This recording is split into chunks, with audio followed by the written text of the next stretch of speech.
Bueno, nuestra siguiente ponencia está a cargo de la ingeniera en biotecnología Giovanna Arroyo.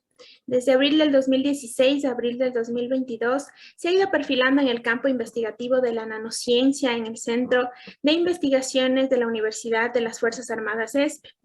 Entre sus investigaciones se encuentran síntesis verde de nanopartículas de plata para la aplicación en cosméticos,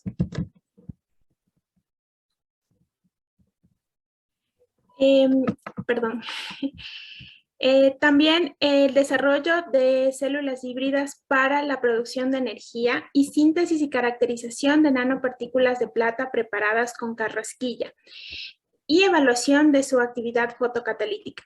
Actualmente realiza investigaciones en el Centro de Nanotecnología de la Universidad de las Fuerzas Armadas ESPE en el desarrollo de nanopartículas de metales preciosos mediante síntesis verde y su dopaje en excipientes farmacéuticos para la aplicación cosmética. Damos paso a la investigadora con el tema síntesis y caracterización de nanopartículas de plata con el fruto carrasquilla y su evaluación en la actividad fotocatalítica. Muy buenas tardes con todos. Agradezco su invitación y vamos a proceder ya a exponerles mi tema de investigación. Quisiera, por favor, que me digan si se está presentando. Sí. Listo. Bueno, el tema que yo he escogido es la síntesis y caracterización de nanopartículas de plata preparadas con el extracto de carrasquilla, que es Berberis halley, y vamos a evaluar su actividad fotocatalítica. Esta ya es una publicación que se hizo en el 2021 y que se llevó a cabo en los laboratorios del CENCINAT con la dirección del doctor Luis Cumbal, la coordinación de la doctora Yolanda Angulo y también del doc Alexis Debuto. Ya, para empezar, al lado izquierdo tenemos los distintos colorantes que encontramos, que son colorantes orgánicos y que comúnmente están en las industrias textiles o en los procesos industriales. Estos tienen su actividad, pero con el tiempo no son degradables, son recalcitrantes. Entonces es un tema donde queríamos enfocarnos para degradar, ya sea con estos catalizadores. Actualmente hay muchos estudios con el óxido de titanio, con nanopartículas de óxido de titanio, de óxido de zinc, que actúan como catalizadores. Entonces nosotros queremos enfocarnos en nanopartículas de plata que sean por síntesis verde, que también actúen como catalizadores. En este caso trabajé con azul de metileno y con safranina.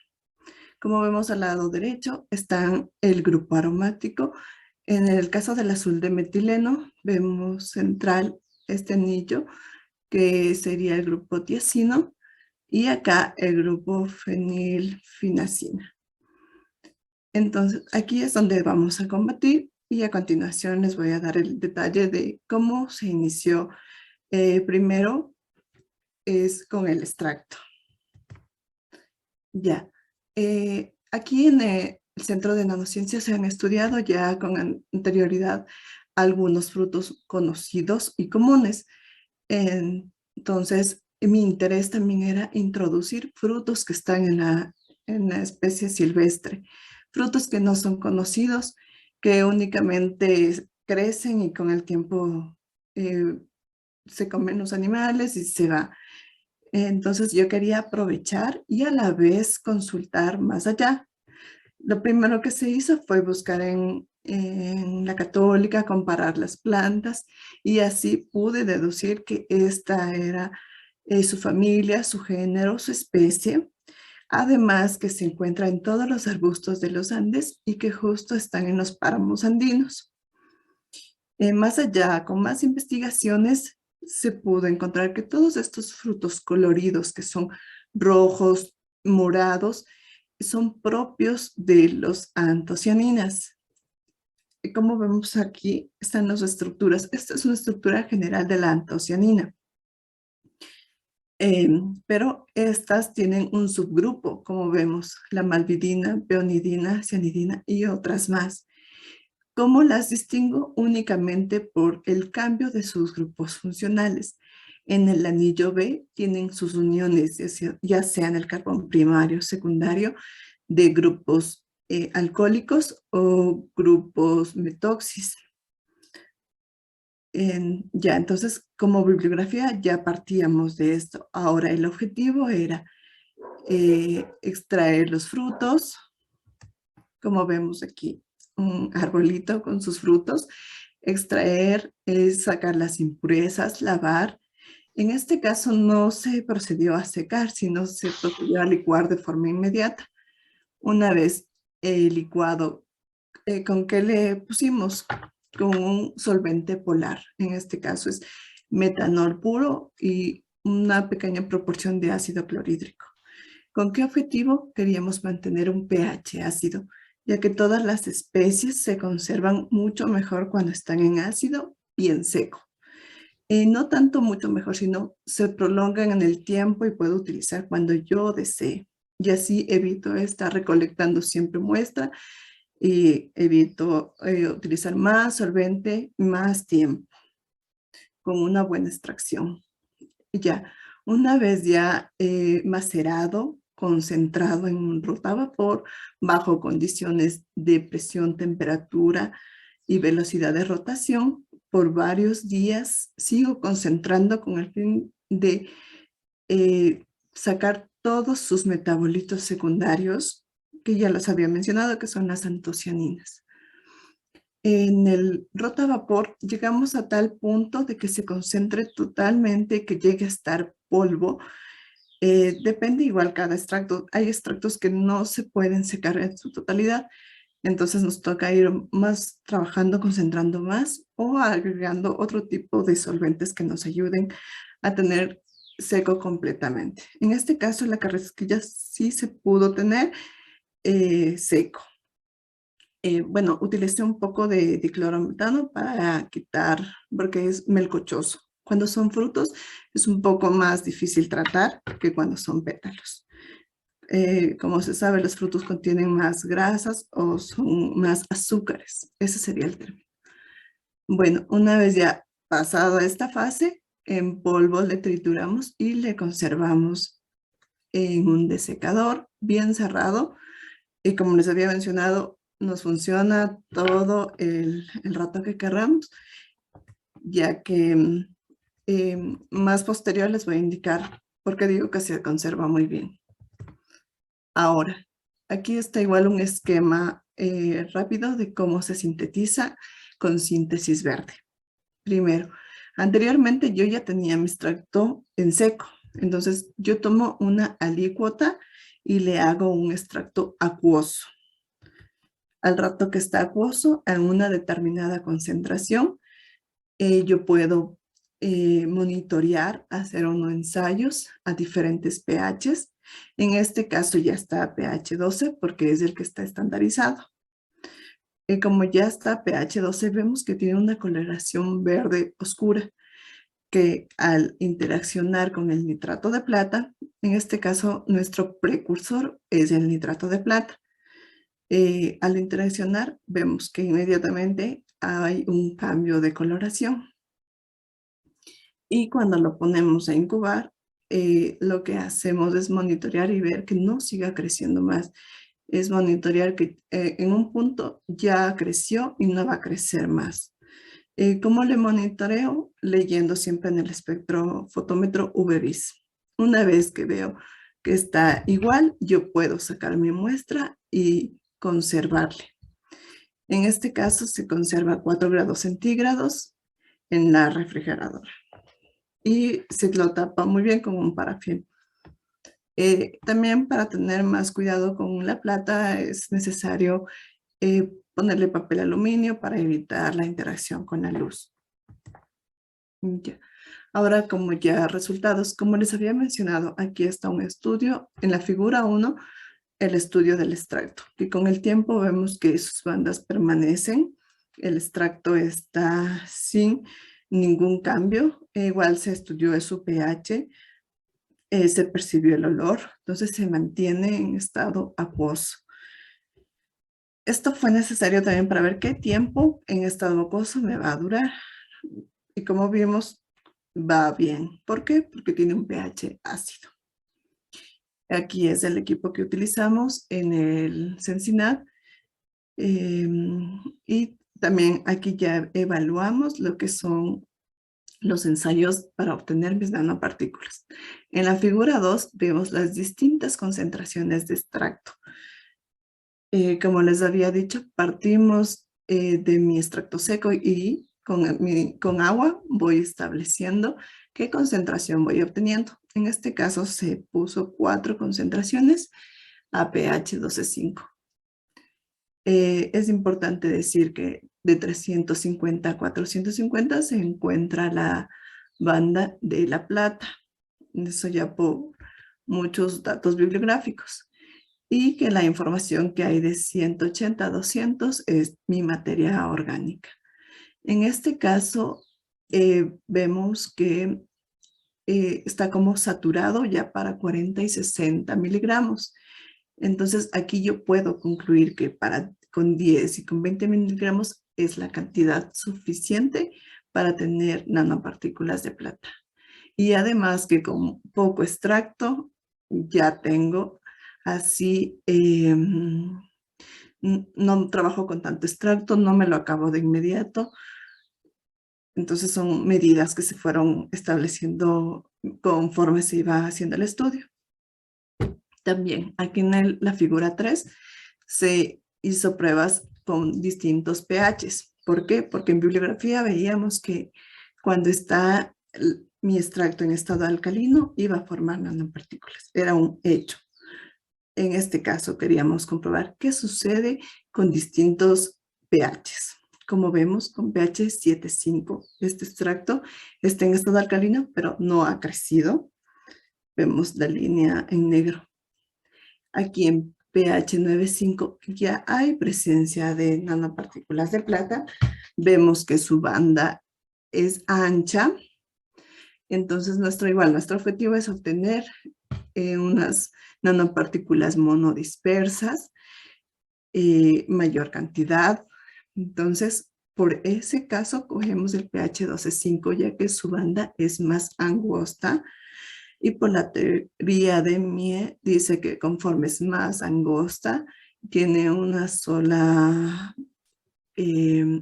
banda, se puede obtener nanopartículas más monodispersas y, si es posible, esféricas. Ya, a continuación, anteriormente ya habíamos escogido que el pH más indicado es el de 12,5 y que mi concentración podía ser el de 10 o el de 20 miligramos por mililitro. En este caso, hemos escogido el de 20 miligramos por mililitro y con pH 12,5. Aquí está con qué concentración de nitrato de plata, con 1 milimolar. Acá vemos que para justo este tema queríamos comparar con 2 concentraciones de precursor. Entonces vemos con 1 milimolar y con 10 milimolar. Claramente se ve que con 10 milimolar aumenta su banda de absorción justo en la intensidad. De 0,2 pasa alrededor de 0,6. Entonces ya tendría mis 2 soluciones de nanopartículas. También en bibliografía se dice que cuando se purifica es obtener una nanopartícula como que sin contaminantes o sin materia orgánica que no se pegó. Entonces ese era nuestro objetivo, que sean puras. Para eso se lleva a cabo una purificación. Como vemos al lado derecho, igual está leído y con estabilidad en el tiempo, del día 1 al día 64. Vemos que las de 1 milimolar van cambiando con el tiempo. Entonces no está no está estable, mientras que la de 10 milimolar está ahí, sus bandas no ha cambiado, no ha decrecido. sería un buen candidato para mi aplicación. Ya. En este caso también se hizo una caracterización en FTIR.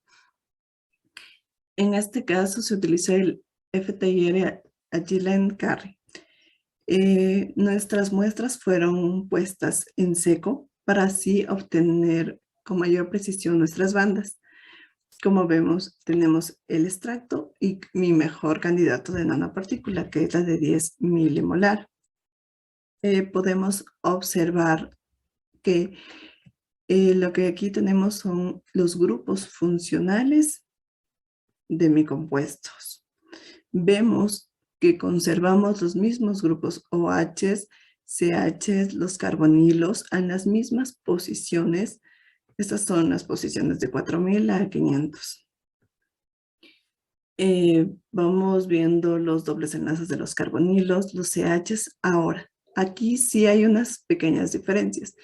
Por ejemplo, en mis nanopartículas vemos que desde 2500 a 2000 más o menos son más intensas o se notan con mayor claridad justo los enlaces CH, este doble enlace carbón-carbón.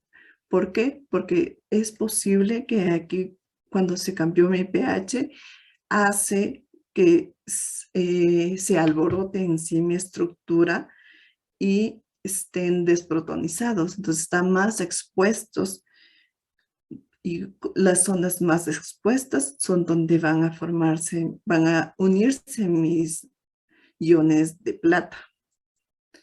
Asimismo, vemos aquí un nuevo enlace que antes no se veía, no, en el extracto no se presenciaba, que es alrededor de 1200, 1300, que es de este grupo amino, CN. Entonces, deducimos que esto es propio igual de mi nanopartícula. Consiguiente, en 1007 vemos este grupo carbón o grupo éter. Vemos que igual está presente en ambos, en mi nanopartícula y en mi extracto. Y aquí al lado derecho igual vemos los estiramientos, a qué se debe. Justo en esta estructura vamos monitoreando dónde puede darse mi grupo fenólico, dónde están mis grupos metil, metoxi, como les mencionaba, mi grupo éter o mis grupos aromáticos que están en las bandas de 840, 817. Ya. A continuación, también se hizo una caracterización en lo que es TEM y lo que es DLS. Este es el TEM que igual está en el Cincinnati.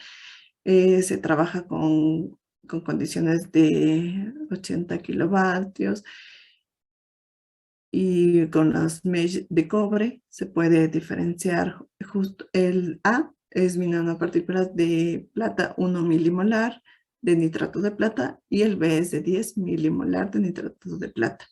Como podemos ver, en el AA tenemos multiformes y es posible que se estén formando aglomerados.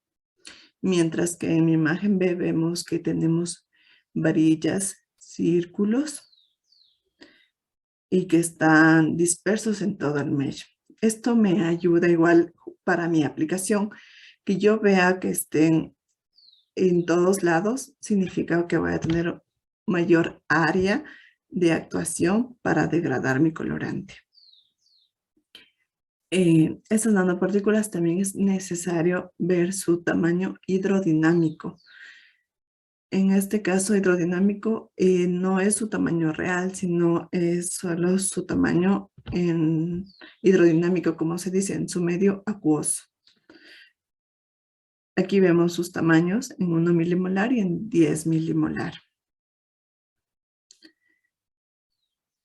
Bueno, también podemos decir que hay bastante desviación estándar, es debido a que utilizamos extractos. Es un poco difícil controlar esto, ya que en los extractos tenemos un montón de antocianinas, de grupos terpenos, cosas y más metabolitos. Entonces no es como en los químicos que tenemos algo establecido y que podemos tener tamaños exactos y con desviaciones estándar pequeñas. La siguiente caracterización es el DRX o difracción de rayos X. Igual este es el que disponemos en el Sensinat. Y vemos aquí la diferencia entre las dos nanopartículas, el de 1 milimolar y el de 10 milimolar. Vemos que sí hay una leve diferencia en sus ángulos, pero sus caras todas son las mismas y se concluye que es un FCC, un cristal. Aquí al lado derecho vemos igual se hace el potencial eléctrico. Aquí es necesario conocer qué está sucediendo con el extracto y con mis nanopartículas. Como vemos, el rojo, ahí se nota claramente sus oxidaciones o reducciones de mi extracto, que cuando interaccionan con el nitrato de plata y con el cambio de pH drástico, vemos que se eliminan algunas zonas y crecen, en este caso, estas dos bandas en la zona anódica de 0,83, de 0,86, y que esto es posible a una oxidación del anillo A, según Zhang et al.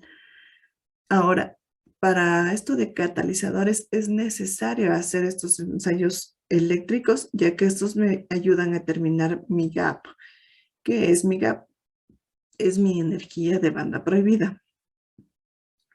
Para catalizadores es necesario que mi valor sea menor a 3. Cuando son los valores menor a 3, me garantizan que son buenos catalizadores. En este caso, sacamos para los dos y podemos ver que para 10 milimolar su valor es 2,99. Entonces, es el mejor candidato para la degradación de colorantes. Ya, una vez ya caracterizadas mis nanopartículas, ya se lleva a cabo el ensayo de la fotocatálisis. Para eso se utilizó esta lámpara. Vemos al lado derecho el esquema de cómo es la lámpara, sus partes. También vemos la distancia que se utiliza, la altura de las muestras a la lámpara solar. También está estandarizada la velocidad de rotación y el tiempo. En este caso se trabaja en distintos tiempos que ya vamos a ver a continuación. Ya. Acá, como les había dicho, también le probamos para degradación con 1 milimolar y aquí concluimos que con 10 milimolar va a ser mejor catalizador. A partir de esta aplicación ponemos solo 10 milimolar para las siguientes muestras. En este caso vamos a iniciar con el azul de metileno. El azul de metileno es un colorante orgánico que su banda en la que hace referencia a todas las bibliografías es en 664 nanómetros. Hacen referencia a la degradación de esta banda. Como vemos aquí al lado derecho, vemos primero se da un paso de absorción en el que está en equilibrio las muestras. Como vemos, 30 minutos de oscuridad.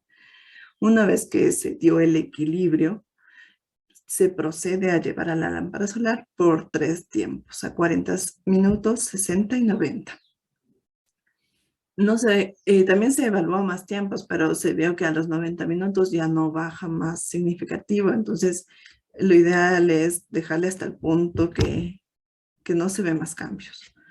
Aquí podemos ver que la degradación que se obtuvo es del 85,5% del azul de metileno con esta ecuación del lado derecho.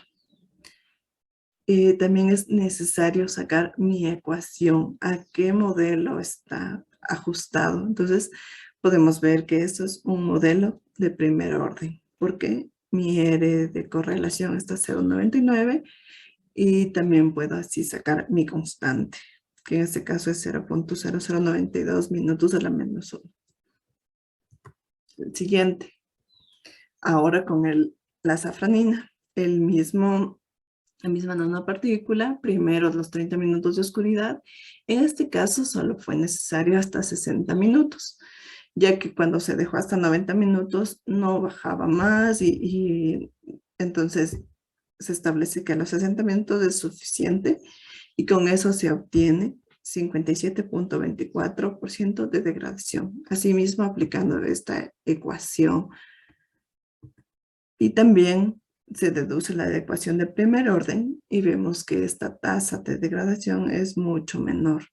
Entonces aquí vemos que se degrada con mayor facilidad el azul de metileno.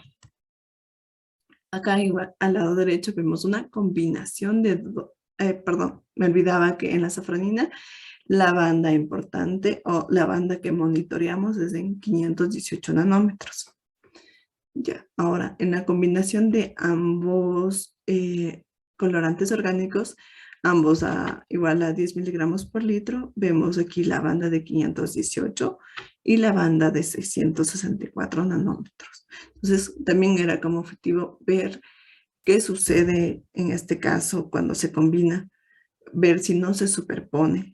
Entonces podemos ver que sí hay una degradación, en este caso para el azul de metileno de 85.71 y de safranina en 52.94 para 664 nanómetros y 518 nanómetros. Ya, pero yo voy a conducir con Ya. Yo voy a conducir. Bueno, podemos ver aquí que en este caso obedece a una ecuación de segundo orden, ya que también se hizo para primer orden, pero mi R de coeficiente no se ajustaba. Ya. Bueno, como para finalizar, podemos decir que este extracto con el metanol es un excelente solvente polar, ya que hasta ahora se puede conservar nuestro extracto. Esto se siguió estudiando luego con el tiempo hasta el 2020 y se ha mantenido, como vimos en la curva de estabilidad. Entonces se concluye que estuvo bien la concentración del extracto.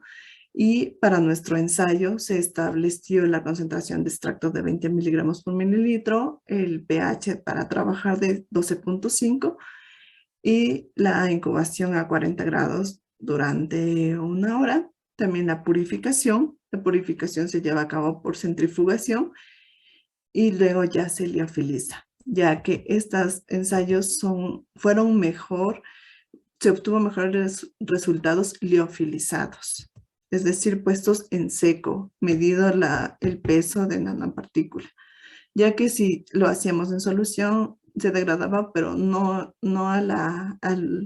al porcentaje de degradación que quisiéramos. Y también podemos concluir que todo depende del tamaño, de la cristalografía, de los resultados anteriores de la caracterización en los que concluimos que con 10 milimolar vamos a obtener mejores resultados, ya que, bueno, aquí también olvidé mencionar que en electroquímica vemos que tienen mayor intensidad los de 10 milimolar, se puede concluir que tienen mayores óxidos de plata y que estos ayudan a que se dé mejor una degradación de colorantes orgánicos. Eso es toda la bibliografía y muchas gracias a D-Science por su invitación. Igual agradecida con la ESPE y el CENSINAD, sus docentes y sus investigadores que han permitido que día a día se siga investigando y sacando nuevos temas. Gracias. Muchas gracias, Jova, por tu participación. Tenemos unas preguntas que te voy a hacer llegar en este momento. La primera. Claro. Nos preguntan, para seleccionar la técnica de caracterización en esta investigación, ¿qué criterios se tomaron en cuenta? Ya. Aquí en nanotecnología, pues es necesario, primero, cuando nosotros partimos ya de macerar, de concentrar mi extracto, es evaluar qué sucede con mi extracto, cómo evalúo si está estable o no. Entonces, espectroscopía UV-Vis de cajón. Como vemos aquí, puedo ver mi estabilidad, ir viendo qué tipo de nanopartícula escoger, por qué está más ancha la banda, más angosta. Ya, eso sería primero. El segundo, es también importante ver qué de qué tamaño estoy obteniendo, y en este caso sería DLS. También el TEM para ver qué forma, igual comparar qué tamaño tengo aquí con otro tipo de software, por ejemplo con Fiji, puedo ir viendo qué tamaño tienen cada nanopartícula. Entonces es necesario igual para caracterizar eso, para ver qué aplicación quiero.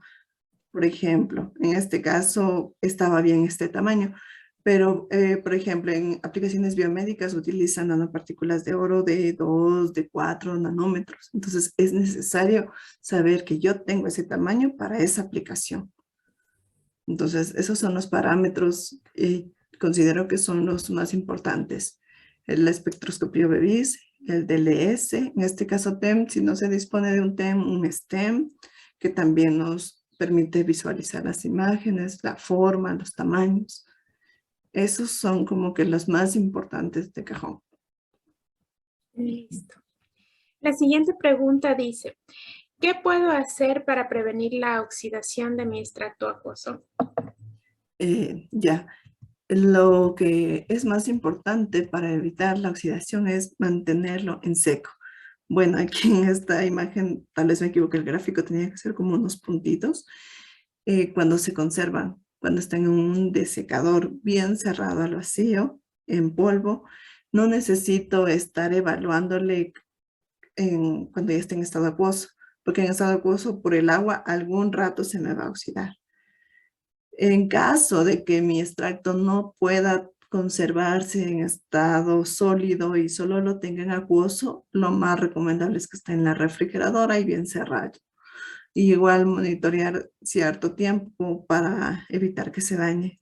Otra manera también es percibirlos, es que ya huele como a podrido o el cambio de coloración, cambio de pH, eso. La siguiente pregunta, Pedro Rojas nos dice, buenas tardes, ¿qué técnicas adicionales usaron para garantizar que las muestras no se contaminaran al usar espectrofotometría y así poder asegurar que son únicamente nanopartículas de plata? Ya. En este caso, por ejemplo, con la técnica de DRX, yo puedo saber qué porcentaje tengo de plata, si tengo óxidos de plata, ¿no? Entonces, aquí podría saber, también vemos aquí, por ejemplo, en 23, 24, unas pequeñas banditas que pueden ser contaminantes. Entonces, aquí podría saber que no solo tengo plata cero, sino que también puedo obtener otro tipo de compuestos, como decía, el óxido de plata.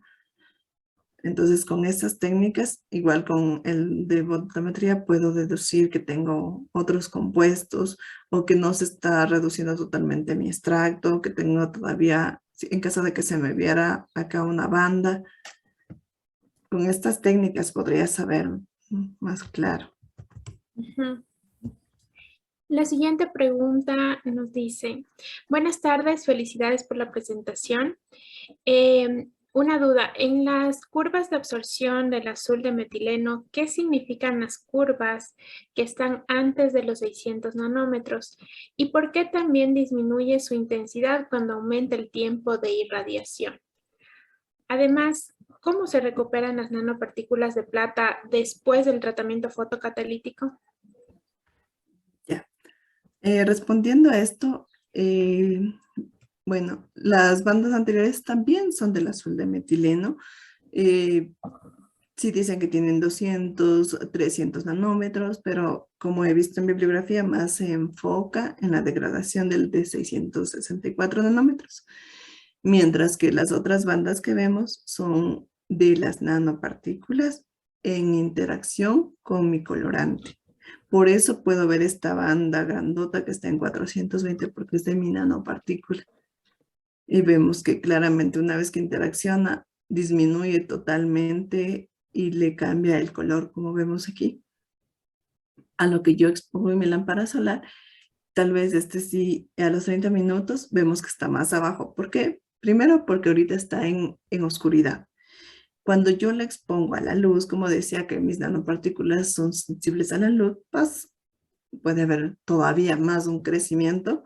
Entonces vemos tal vez está ahí cambiando, se está formando más plata cero y a la vez está degradando mucho más mi colorante.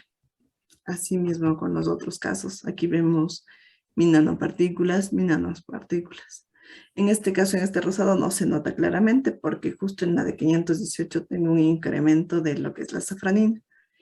Ya, en este caso, en nuestro ensayo no recuperamos mis nanopartículas, pero sí se podrían recuperar. ¿De qué manera? Centrifugándole. Y mi sobrenadante, que sería mi colorante con agua, estaría ya como que limpio porque ya no tengo mi colorante. Lo que faltaría a futuro es ver si al centrifugar mi nanopartícula todavía tiene la misma eficiencia. Eso en este estudio no se realizó. Listo. Tenemos una observación desde la pregunta de Claudia. ¿Ya? Espérenme. Ya ella preguntaba qué puedo hacer para prevenir la oxidación de mi extracto acuoso. Ella aclara que su pregunta va más dirigida a cuando ya se obtiene el extracto y casi posteriormente el tiempo de agitación y quiere someter a centrifugación, casi de inmediato se oxida. Bueno, sería bueno o ya me inquieta saber qué tipo de extracto es, porque si se oxida tal vez haya que buscar otra manera, tal vez con nitrógeno. Sería bueno que sí me profundice un poco más para ver que si hizo alguna extracción antes o si solo hizo el extracto acuoso de inmediato, porque en este caso, bueno, nosotros lo que hacemos justo para evitar la oxidación es al extracto ponerle un solvente polar y a la vez un ácido que me permita bajar su pH. De ahí concentrar y al final obtener un peso seco con el fin de que de evitar su oxidación. Entonces la manera de que se podría evitar es tratando de mantener mi extracto en pH ácido antes de que ya esté en acuoso. No sé si así le atino o todavía queda con la duda. Listo. Por el momento no tenemos más preguntas. Les invitamos a todos a participar en la mesa de encuentro más adelante.